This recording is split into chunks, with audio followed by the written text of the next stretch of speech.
Баршаңызға сәлем. Сіздермен бірге бүгін наггетс дайындайтын боламыз. Өте дәмді болып шығады. Дайындап көріңіздер.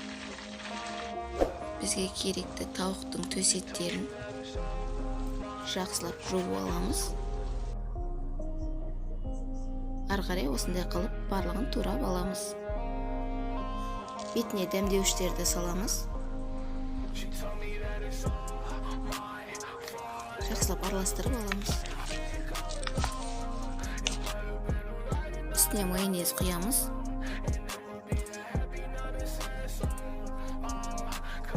Онда жақсылап араластырамыз.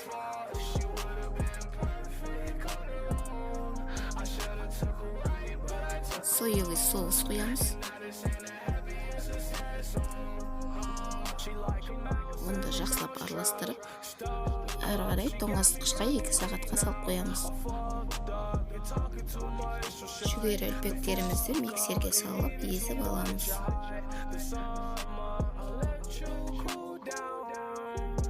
Міне дайын болды.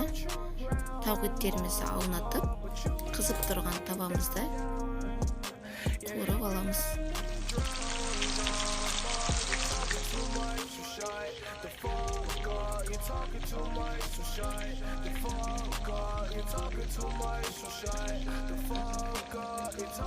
Наггетсыларымыз дайын болды. Өте дәмді болып шығады. Достар, осы рецептпен дайындап көріңіздер. Толық рецепті төменде қалдырып кетемін.